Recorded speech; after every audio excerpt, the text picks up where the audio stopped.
different authors' perspectives, and I think we'll get into the lesson a little bit. There's a reason there's a little bit different perspective, a little bit different audiences that play into the same role, and the same points are made, just with a little bit extra or different information that is brought alongside. Mark chapter 7 and Matthew chapter 15. The lesson for tonight begins with the topic, what Jesus did. Just simply, what did Jesus do in the case of the Syrophoenician woman?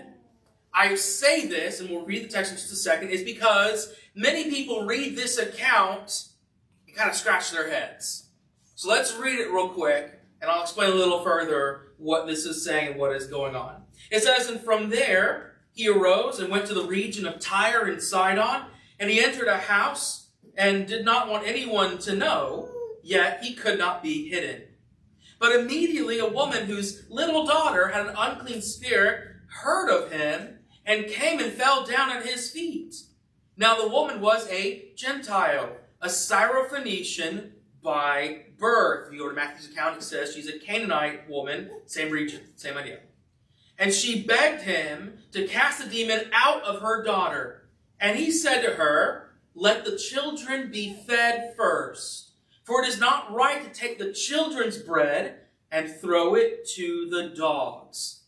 But she answered him, yes, Lord, yet even the dogs under the table eat the children's crumbs. And he said to her, for this statement, you may go your way.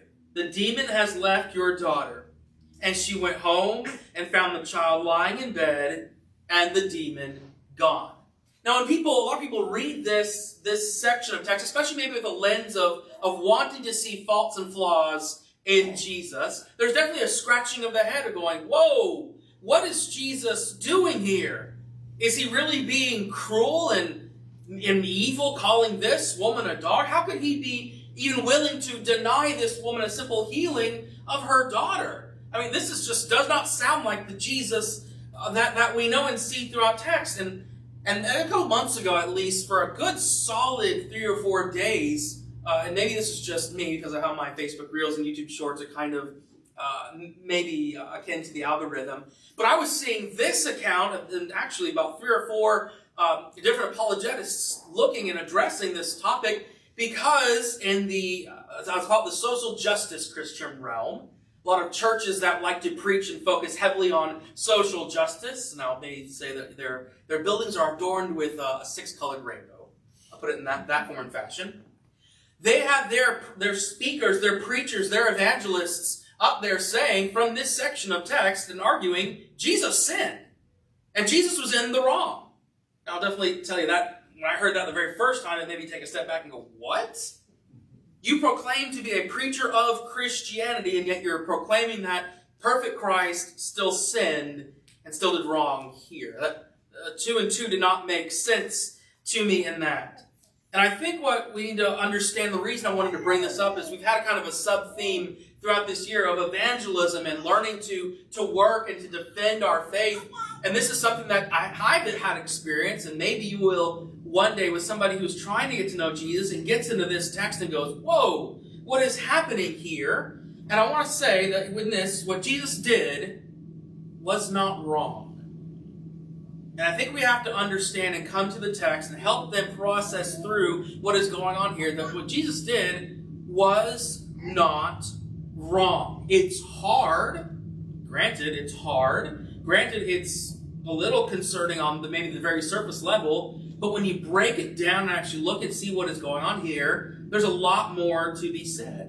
And I think if you only come at it from the surface level, you'll see there's some miscommunication that can very evidently come across and be clear, especially if you're trying to read things in. I always remember when it comes to miscommunication, my mom tells a story of when she had asked my brother to go get some cleaning supplies from the laundry room.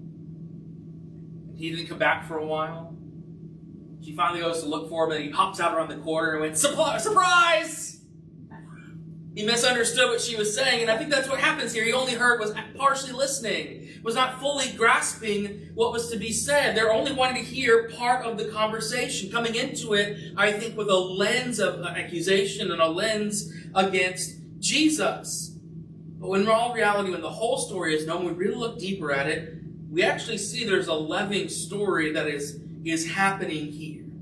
What Jesus did was not wrong. I believe, we're going to see from the text, it was right, it was loving, and was meant to reveal faith, not insult. If that makes sense, and if you can hold on with me while I go through this, I think we'll make it through. I'm going to argue again. What Jesus did was not wrong. Let's start in verse 24 of Matthew chapter 7 again, because we have to see here that Jesus did not do anything wrong in going outside of Israel. And I say that because the text starts with saying he arose from there. He was previously up in the northern area. We're talking the Galilean kind of area. After having some discourse and arguments and conversations with the Pharisees and Sadducees from Jerusalem, it says after that point he arose and went over to Tyre and Sidon. Well, that's not in, you'd say, Judean territory. That's not in the region of where God's people were generally found. That's Gentile territory. Jesus escapes his people, goes to a Gentile area?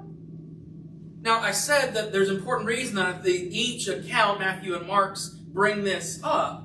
Because you have to remember, each gospel has a different audience it's trying to reach and is trying to, I would even say, persuade and bring point to. To Mark's side, Mark generally is writing to Romans, people of action, people of story. And here Mark is relaying to them, here Jesus has left this region and is going to a place you are probably familiar with. A place of idolatry, a place outside of Yahweh, maybe his stronger influence. And maybe the greater theme that you can see throughout Mark, Jesus is getting ready for the greater work to come.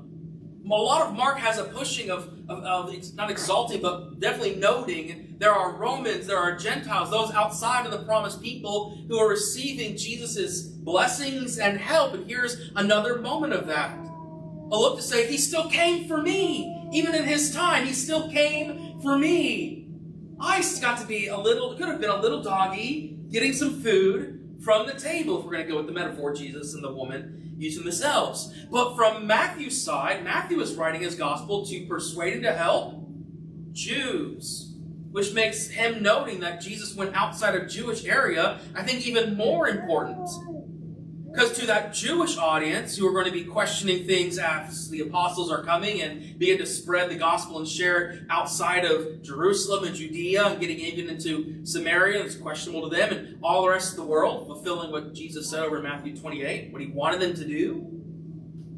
Here he is showing them from even the time Jesus' ministry was active with him, fully physically involved, he was preparing the way before the calling went out.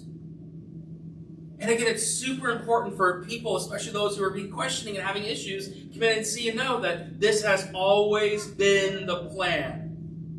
This has always been the plan. Jesus did nothing wrong by going outside of the Judean bubble, you would say, to go and to do something. And I don't know if he went there with this intent in mind. In fact, it seems to be he wanted to get away to a quiet place for a time, for a moment. I'm going to argue he didn't go to avoid ministry, and I think the text itself explains that he was not willing to hold back his ministry and hold back teaching. But I do think it is fair to say that he was showing his disciples what the wideness of God's mercy and grace was going to look like, the kind of people they're going to be working with in the relatively near future. Now, I think that's fair to say. You can disagree with me on that, and that's okay. But what we do know is that Jesus, by stepping into Gentile lands, was already breaking down barriers. He was doing it within the Judean bubble, and now he is going even outside of it. But to his point that he comes to in the text of saying, let the children be fed first, it is not right to take the children's bread and throw it to the dogs. What he is saying is this is all about God's timing and not man's impatience. Your time will come where you'll get to enjoy the same bread at the table in its fullness. Enjoy the same feast. You won't be seen as dogs anymore. You'll be seen as brothers and sisters. And I love where Paul gets to that through multiple epistles. saying there is no Jew nor Gentile, no female or male, no servants and masters, no Jews, no Greeks, all that stuff that comes up in that. This is even precluding into all of that. Which tells us, I think, for text maybe to apply this section for us, is that sometimes we don't understand when or where God is going to move, He's going to put us, or what's going to happen. But His timing is always perfect. Jesus tried to escape, tried to get to a quiet place. And I love this end of verse 24. He entered the house. Did not anyone want to know? Yet He could not be hidden. He is still always and actively at work. He did nothing wrong with going away from the land. That just needs to be said, because you might have somebody argue that. And I just think it helps introduce the text. But He also comes and says, Jesus did nothing wrong in testing the woman's faith. He did nothing wrong in testing the woman's faith. Let's go over to Matthew chapter 15 and see the account over here. Because here you get to see, I think, this woman's faith come even stronger than in Mark's account. Again, it's the same text, same story, a few more details that show up. Let's pick up in verses 22 through 24 and see the additional kind of notes and details that Matthew brings that Mark did not include. He said, "And behold, a Canaanite woman from the region came out and was crying, saying, 'Have mercy on me, O Lord, Son of David. My daughter is severely oppressed by a demon.' He did not answer her a word.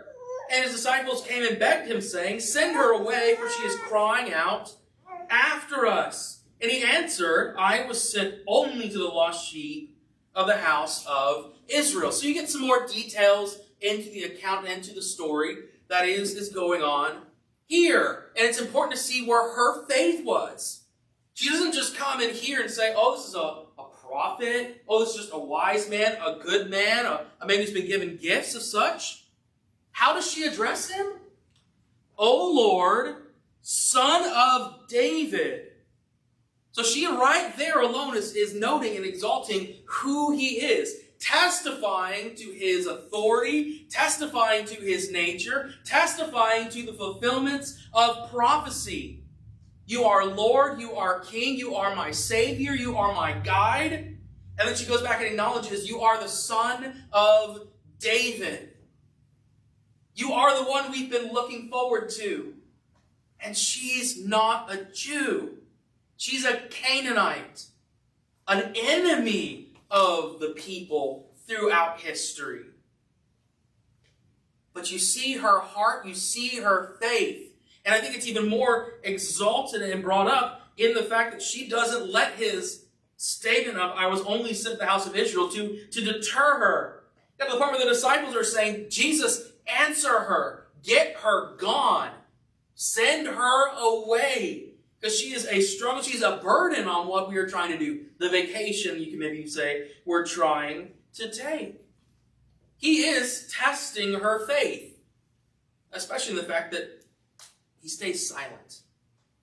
After she calls out and cries out those things, it said He did not answer her a word. It's not that He ignored her. He just waited to see what was going to happen. He sat patiently.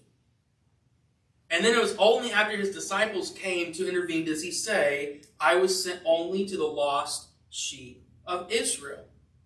Now, I'm going to argue and tell you this wasn't cruel. This isn't mean. This isn't malicious. That is fact.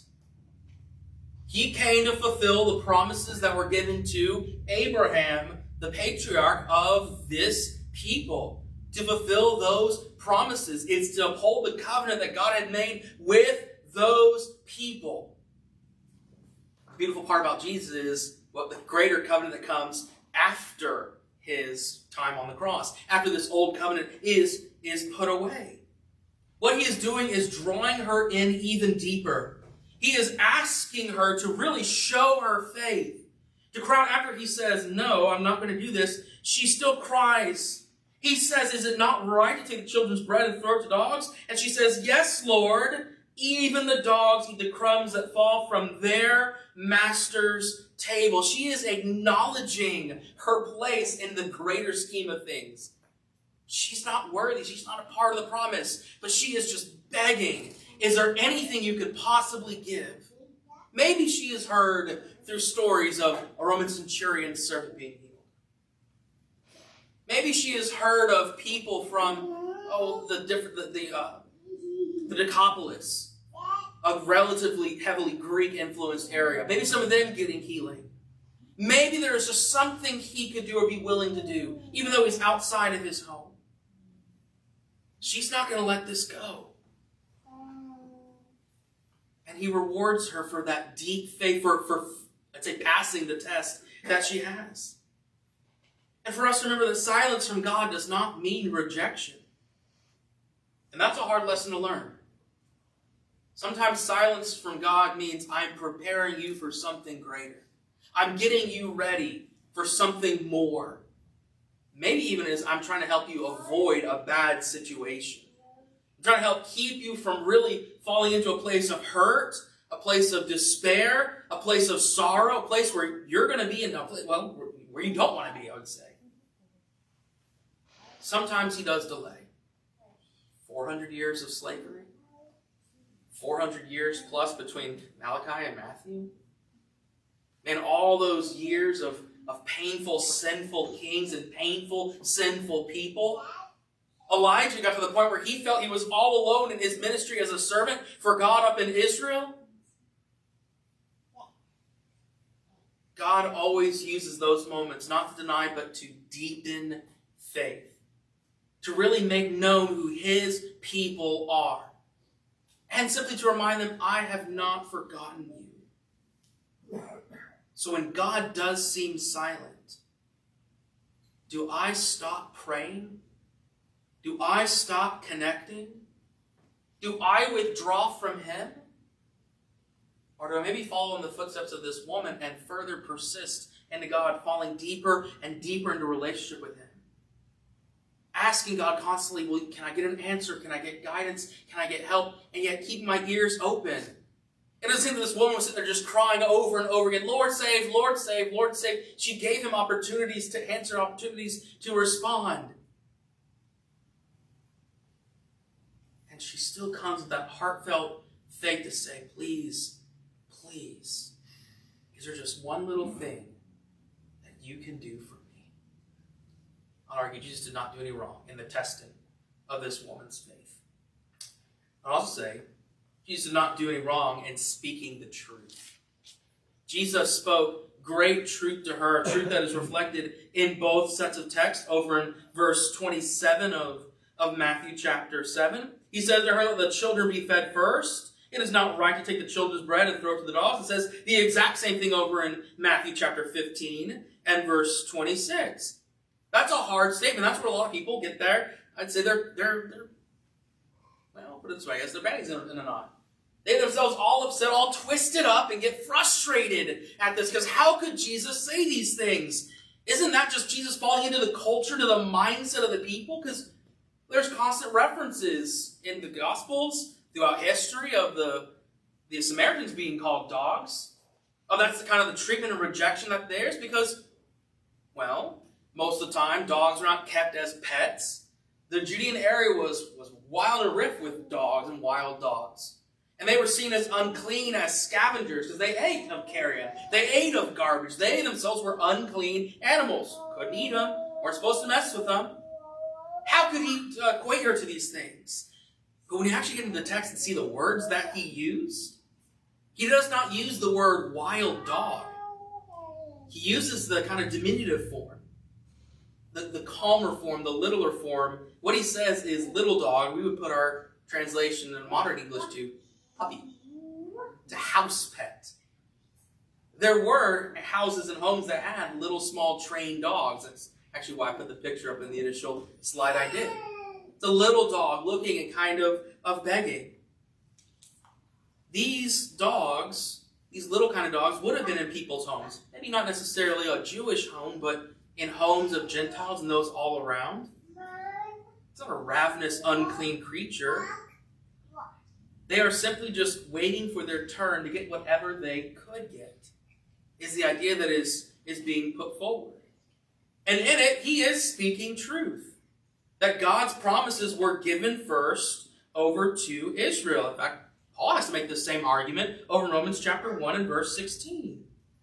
He says, "For I am not ashamed of the gospel, for it is the power of God for salvation to everyone who believes, to the Jew first, and also to the Greek." That's the model that Paul used when he went out preaching to the Gentile cities. He would find the synagogue and preach to the Jews until they pretty much denied him, and those who wanted to follow Christ did, and they would kind of go, and then he would go and bring the gospel to the Gentiles. And he would work with those people until he was run out of the city, or the Spirit encouraged him to move on and to do other things. It's the same formula that Jesus gave in most of the Gospels to his disciples to follow through. I want you to take the gospel and preach it here in Jerusalem, and then Judea, and then Samaria, and the world beyond.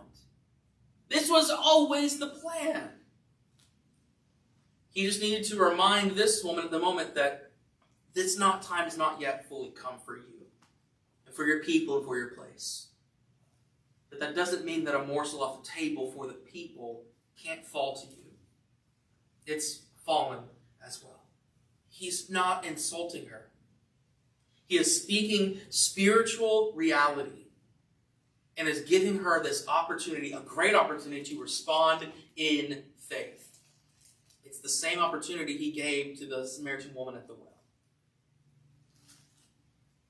Go call your husband. And she says, "I don't have a husband." Says, "You're right. You've had multiple husbands, and the man you're with is not currently your husband." And what does she do with that news? She acknowledges his status as a prophet, as a good man, and then gets the realization after teaching of, "You are the Messiah." And what does she do with that news? She goes into her town in Samaria and preaches and shares it, and the people come out and want to see Jesus and hear more about it. Samaria wasn't supposed to be part of those things, but yet a crumb was still given. He is still speaking truth, and he's still reminding the people that there's a greater plan, but some extra can benefit from it right now, but something greater is still to come. And maybe for us to remember this is that the truth of God sometimes stings. Talked about it this morning a bit. Walking in light is not always a pleasant experience. Walking in light can hurt, because I have to be real. I'm having to put the secrets and the things held back up to the front and out for God to see and to know and to help me get rid of it. And sometimes separating those things is painful emotionally, physically, mentally. Getting rid of our pacifiers is hard. But it's got to be done so we can grow up and mature. But the truth that is spoken by Jesus is always for salvation. It's never meant for harm. He never once looked at people and simply said, "You are doomed and damned, and there's nothing I'm going to do about it." He always gave an opportunity for change. And that's what he did with his apostles. He said, "I'm not telling you to go tell people they are damned and there's nothing they can do about it. There's opportunity for change. There's opportunity for new covenant. There's opportunity for relationship." He is speaking truth, and that was not wrong. And lastly, Jesus did not do wrong in rewarding real faith. And that's the powerful moment I think you get to at this end. I don't know what she expected, especially after hearing that. I don't know what the disciples expected after hearing him pretty much state factually, "This is for the people this time, it's really not for you." But he says to her, for this statement, your acknowledgement, "Lord, even the dogs on the table eat the crumbs. For this you may go your way. The demon has left your daughter." And she went home and found the child lying in bed, and the demon gone. This woman humbly accepted his words. And Jesus responds because of her bold faith. Go. And it doesn't say she was delayed in healing. Her daughter was healed when she got home. There was this reward that was granted to her because of her faith. And that's the acknowledgement he brings about. Because of your faith, your devotion, your understanding, your acknowledgement as to who I am and what I can do. What looks like harshness on the outside is actually a doorway to blessings. And what looks like to when people want to get into this text and argue is a level of harshness and criticism and denial by Jesus is actually one of the greatest examples of mercy and grace that can be given to somebody who was outside of promise, who needed help. And Jesus looks and says, done. Because you came to me for help. Because you came seeking me. Because you knew I'm the only one who could do anything about it. And isn't that the current status of our lives? The reason we're here, the reason we've devoted our lives, the reason we call ourselves Christians. Because we've come to the Lord's table on hands and knees and say, Lord, I'm not enough. There's nothing enough that can heal me except for you. There's nothing that can redeem me except for you. And Jesus doesn't look and say, nope, your sins are too much. Nope, they're too egregious. Nope, I'm not going to heal murder. I'm not going to heal adultery. I'm not going to heal lying. I'm not going to heal the speeding moments that you've taken in your car that you didn't get caught for. No, I'm going to forgive it all. As long as you come and acknowledge me, see who I am, and follow me through death and resurrection in baptism, and live a changed and conformed life to me and my image. Faith trusts that God's goodness, even when it makes the apparent rejection, is still faith that moves mountains. I believe it was Paul this morning in class who mentioned the faith like a mustard seed. How little it can be, but when it's nurtured, even in trials, when it's given hard things to grow through, it flourishes and abounds and covers the garden and gives home to a lot of things that are coming and seeking shelter and refuge. At every step, I would argue to say Jesus did not do any wrong. In fact, it was right, it was wise, and it was good. He journeyed to a Gentile land and showed that his mission one day would extend beyond Israel. Just wait a little bit longer in his time. His silence tested faith. It did not reject it. He wanted to see, is this real and authentic? His words spoke truth, not insult. Even when his words sometimes bite and hurt like insult, they are truth meant to guide us and lead us where we need to go. And his answer gave life and healing, not death and rejection. This passage is not about Jesus being unkind. It is about the greatness of faith. The wideness of God's mercy is evident and will be for all. So maybe when God seems slow, silent, or even severe, remember Jesus always is with us. Always stands for us. So you trust him even when it seems hard to understand. You trust him when he says, I want you to follow me and sacrifice everything to come and know what life means.